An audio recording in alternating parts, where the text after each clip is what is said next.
Yeah, this is the caduceus. This is my first ever tattoo. And then about a month later, I got the parallel, the Asclepian staff, which are very easily confused. Huh. So the caduceus has 2 snakes and wings, and the Asclepian, as I do the dance, has only 1 snake. And so this is the actual medical symbol. This is what you should see on like ambulances, professional health organizations. This you'll see on like commercial health organizations or medicines you buy over the counter. This is the symbol of trickery and trade. This is not the medical symbol. Yeah. Oh my god. But I feel like that's what most people associate. Ooh. They're very similar. They are very similar. And the caduceus was used by a lot of army medical groups because they needed swiftness on the battlefield. And it kind of overlapped with the Asclepian as well, so they needed both that. But then the caduceus got popularized, and Hermes just laughs and shrugs nowadays. It's like, they're in for what they're in for. It happens.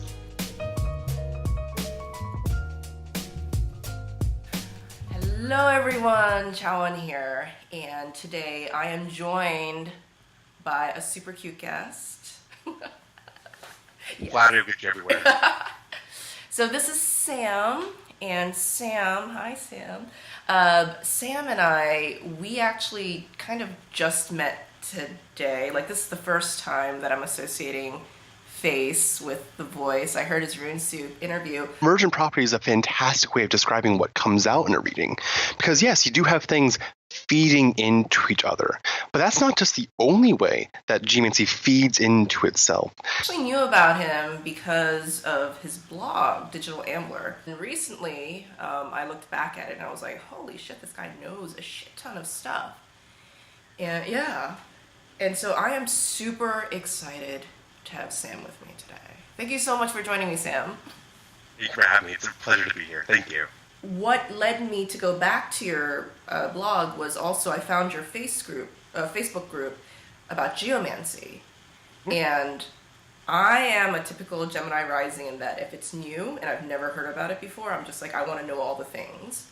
When I tell my friends who are really into astrology about it, they're just like, oh, geomancy, I've heard about it. It's kind of related to astrology, right? What's your elevator pitch for what geomancy is? Okay, so the way I describe geomancy is, imagine your chemistry class back in high school. You have all these individual elements, and you have chemical formulae that describe how they interact, what the reaction is, and what pops out. Geomancy describes those chemical formulas that describe the interactions of the classical 4 elements. You have fire, air, water, and earth. We kind of think of them as individual things, like, oh, you're on fire today, or you have a lot of water in your system. But you can also consider them as combinations of elements. Fire plus water gets you steam. Air plus earth gets you a windstorm. How do you actually make sense of those combinations of elements? And when you have those combinations, how do they interact with each other? Geomancy tells you what those interactions are, and how you can use those interactions to describe patterns of behavior or different progresses of action in the real world as a form of divination. Kind of like I-ching, right, in a way? Similar to, they look superficially very similar. They have a similar binary structure to how the hexagrams are formed, the trigrams are formed, and how the 16 figures of geomancy are formed. But there's no historical evidence that actually connects the two. But you can kind of see parallels in how they developed and what they're describing. The reason why I bring up I-ching is in Korea we have this thing called saju. And saju is where you're taking the elements, earth, fire, wind, all that stuff. And I think there's also metal. You create a chart. You have a birth chart, and then you also have a chart about what the energy of your life is going to be for the next year. So basically, sort of like the elemental weather. A good saju reader will basically say, this year will be great to start a new business, or this year will be really, really bad to get married. Like, geomancy is kind of similar in that way, right? You're basically doing like an elemental forecast. Yes. Now, it does also play into astrology, absolutely. Geomancy is 1,000 years old. It beats out tarot by 300 years at least. over that 1,000-year history, it's definitely pulled in from astrology and the planets and the signs. Lots of our techniques we use are pulled right from traditional horary astrology. But my view is that it's fundamentally an elemental art. It works on the 4 elements and how they interact. So you can definitely do something similar to a saju reading, where you have, here's you, here are the energies around you, here's how they interact, and based on interactions, it's good to do X or it's bad to do Y. You can kind of view the world cosmologically in one or two ways. If you consider the tree of life from Kabbalah, if you follow the lightning path all the way down from Kether down to Malkuth, from the infinite face of God down to our little place down here, Earth is both the ultimate point, the final result, the whole reason for everything else having been made, but it's also the flaming dumpster fire outside the city walls. Earth is both. We are both the whole reason for everything else to have been made, because everything else leads to Earth. Mm-hmm. But it's also so far removed from the true divine in the Kabbalistic, Hermetic, Gnostic sense that it's so hard to see how some of those forces come into play. So if you take a top-down approach, you can use the planets. You have an idea in the mind of God that falls through the fixed stars and falls through the 7 planets, gaining form and reason and force and power and self until it becomes materialized down on Earth. Or you can take the bottom-up view, where you're already looking at things down here, and the main forces down here are the 4 elements: fire, air, water, and earth. And you can view those as states of matter: plasma, gas, liquid, or solid. You can view those as emotional states, the 4 humors of, yellow bile, blood, phlegm, and black bile. You could view them as, parts of the body, the bones, the flesh, the breath, and, I don't want to say pus, but the other vital essence. You can view many things in terms of the 4 elements. If you look at Cornelius Agrippa, Heinrich Cornelius Agrippa von Nettesheim, I love those fancy Renaissance names. He in his 3 books of occult philosophy talks a very large amount about the number 7, how everything ties into the 7 traditional planets. But he says at least as much about the number 4, how everything ties into the 4 elements. How you get here is the 7 planets. What you do now you're down here is the 4 elements. I love that. Oh my god, now it makes sense to me. Okay, what is geomancy used for? Forecasting things, for obtaining knowledge, for prediction, for psychological analysis, through spiritual means. Why does astrology work? Well, we know that the planets have their patterns and their cycles, and based on where the planets appear in certain configurations, in certain angles, certain relationships, we have 6,000 some years of data going back to ancient Mesopotamia and ancient Egypt and ancient China that says, given this configuration, we know this will happen. So astrology uses those cycles to predict. Geomancy does all the same stuff, just in a different way. Geomancy is a kind of what's called sortilege, drawing lots, making up random numbers, like pulling cards out of a deck or flipping a coin, and then doing that in a spiritual way so as to tap into the currents of energies going on right now. Some of my astrologer friends, they told me I tried to learn geomancy, but I just didn't get it because it just seemed too strict, or it seemed like too much like, oh, definitely no, definitely yes, and it's like life is not so black and white. They have a point, because most geomantic material out there is shit. And this kind of ties into the history of geomancy. Geomancy was more popular in its heyday than tarot and Ouija boards are nowadays. I'm not saying that lightly. So geomancy started, we don't know exactly when, but roughly 900 to 1000 CE, and it got into Europe, both in the west in Spain and in the east in Greece, around 1200 or so. And from there, it just filled Europe like wildfire. So the heyday would be basically anywhere from 1300 to 1600. So that's a good 4 solid centuries of everyone knowing geomancy, and it was so widely regarded that it was second only to astrology. Like, that's huge, if not on the same level. All the universities taught geomancy as well as astrology, as well as medicine, as well as law. Geomancy was part of the required curriculum back then. It was huge.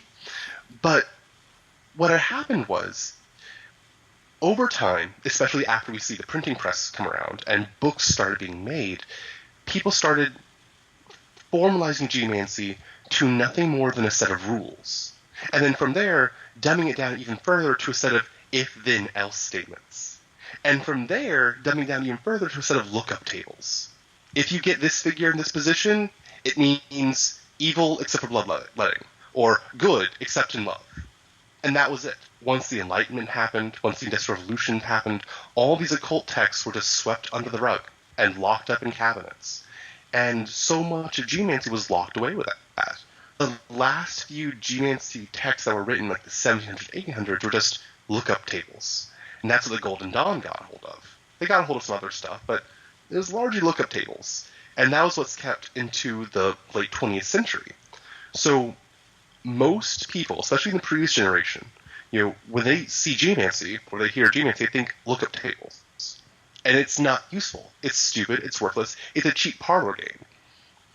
So at that point, it's no better than a Magic 8-Ball. It's that bad. But there's so much to the actual art that was just lost, but now it's being recovered.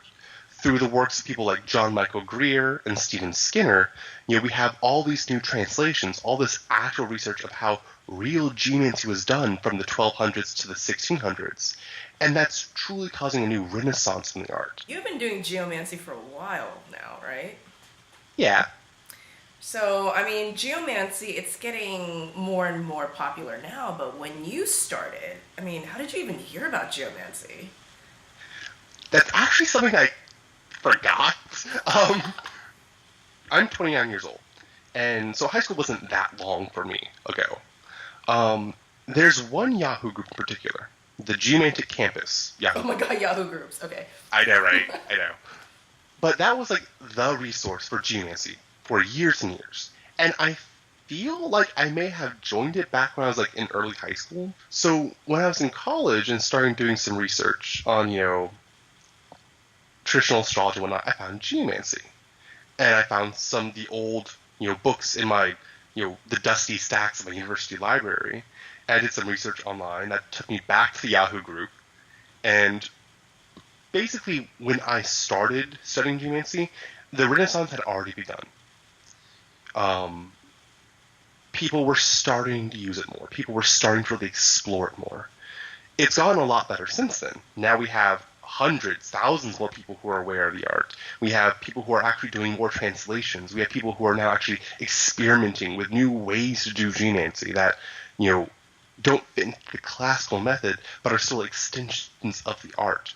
Now things have really picked up in just a span of, 10 years or so? One of the things that stood out to me about your blog was that you were writing about geomancy in a way that sounded really technical. Like, we're talking like you could write like a PhD dissertation about it.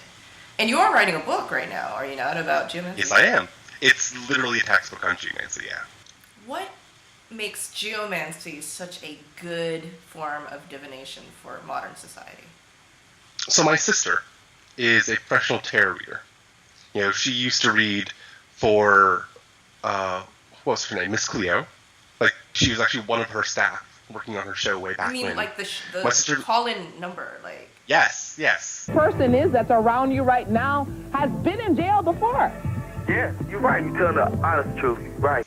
How that works is, like, you would call in, but chances are you wouldn't actually get Miss Cleo. You would get, like, one of her, people who do readings on her behalf. Uh-huh. So my sister was one of those people for a while. Like, my sister's been doing tarot for a while. Wow. And the way she describes tarot is that tarot doesn't answer the question you ask. It answers the question you should be asking. Which, okay, that's fair. I can see that. I can agree with that. But it's not just what it answers, it's also how it answers. It gives you all the little details, and it lets you fill in what those are, lets you intuit what those are, and lets you piece them together in order to come up with an actual judgment. Geomancy is completely the reverse. It's completely the version every which way. Geomancy answers exactly the question you ask. Nothing more, nothing less. And it gives you the judgment up front. That's the first thing it gives you, is the actual answer. And then it gives you the details you want to the level you want based on how much you want to read into the chart. So as opposed to having you figure out that A plus B plus C equals 3, Geomancy will say, the answer's at 3, and here's why. Case in point, about Geomancy answering exactly the question you asked, one time in college I was experimenting with past life readings. Could Geomancy do it? I had no idea. Because I know we can do natal readings of Geomancy. So I sat down and I threw a chart for what happened in my most recent past life. Ooh. I died. Yes. Now that's all I got on the chart. That was it. But it makes sense. I mean, that is, in fact, what happened. I was probably buried, if I read that into the chart right. Awesome. But it answers exactly the question you asked. You do need some context, and you do need some intuition in order to make sense of all the rules and make sense of all the symbols. But fundamentally, Geomancy will tell you, through its mechanics, through the mathematical structure of the figures, through the elements that are present, here's the answer. Do what you want with it. So for me, because I'm also a software engineer and computer scientist, that's what I went to college for, the binary structure and mathematical nature of Geomancy, and in fact it was like, cut the bullshit, what's your question? Okay, here's the answer. That fits in very well with my already engineering inclinations. And especially in today's day and age, it's kind of nice to have that sense of things being common sense in a lot of ways, things being grounded, things being not so like high up there, but sort of like, sometimes I'll be doing tarot and I get something and it makes no sense to me, and my question was just sort of like, am I gonna get an extra, I don't know, like $100, and it's telling me like your enemies are close but your friends are closer, and I'm just like, I don't give a shit.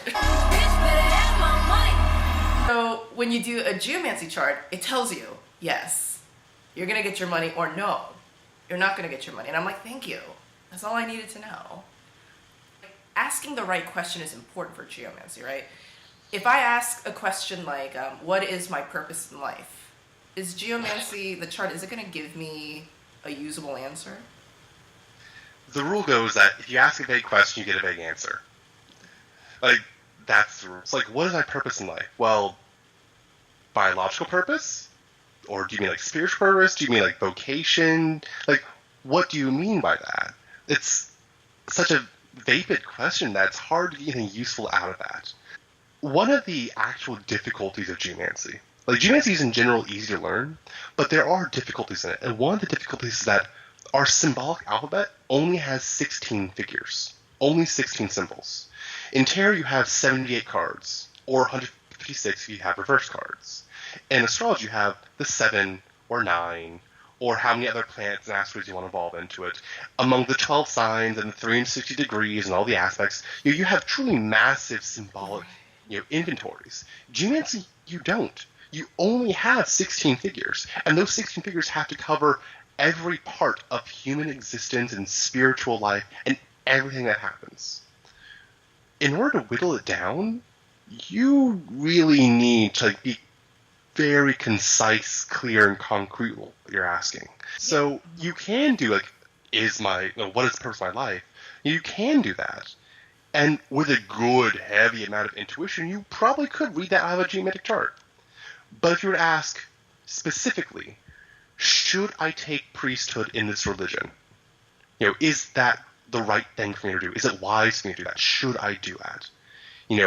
That will give you very clear yes or no, and here's why. Here's how it'll turn out. Here will be like when you're doing it. Here's where you can go with it. Once you have at least a little specificity, you can go for miles. I felt myself getting excited when you said like yes or no, because a lot of spirituality today, it tries not to go towards the yes or no's. It tries to go into gray areas, right? Like you have that one friend who's supportive no matter what. Should I go out with this guy even though everybody tells me he's a player? Oh, maybe, it'll be like a good spiritual experience, you'll learn whatever. I know. But then you have that one friend who's just like, girl, don't do it. No, don't. So geomancy, you need both types of friends, right? But geomancy is like that friend who's just like, nope, don't even. Like, you can have a good friend who will support you, but then you can have a friend that will just enable you.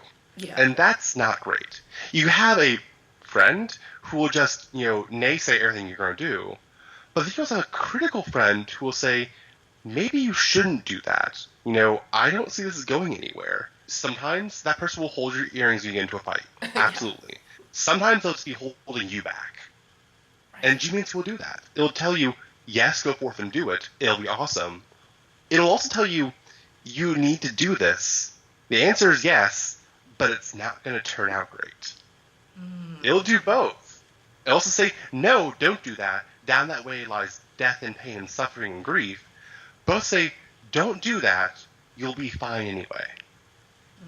It won't just be yes or no. It'll be yes and or yes but. No and or no but. It'll give you a very wide range of answers. Again, based on how many details you want to read into the chart. What do you find the accuracy rate of geomancy to be? Very few charts have gone wrong for me. And when they have, I can look back and see where things went wrong. Either I interpreted something completely wrong, which is a failure on my part, or there's some other situation going on that knocked me off balance. There's also the notion that none of this is really set in stone. None of this is fated by God. It'd be convenient, it'd be easy, but very little of it actually is set in stone. Geomancy, I found, is pretty damn good at telling you what's going to happen. It's not relying on the whole cosmic chain and manifestation through all the planets down here. It's telling you what's going on. What are we already dealing with? And in that sense, geomancy is pretty good for accuracy and precision. But it doesn't mean that what geomancy talks about must necessarily happen. It'll just say, given the current situation, unless something really knocks everything off balance and off orbit, this is what's going to happen. Because the element's already here. The play's already begun. Things are already in motion. How are they going to keep moving? It's kind of like geomancy saying, well, today is going to be rainy. So, it's rainy. It doesn't necessarily mean that you're going to get wet, right? You can take an umbrella. You can, stay inside. But it's telling you this is what the energy looks like. Just like the easiest way it's going to come. Let's say somebody was just like, they thought of a question, and now, after watching this video, they want to start creating a chart. Like, what would they do next? And you see how each figure has 4 rows. For the first daughter, you take the first row. In this specific chart, we're looking at house 5. House 5 is the house of things you make. Take the first 12 figures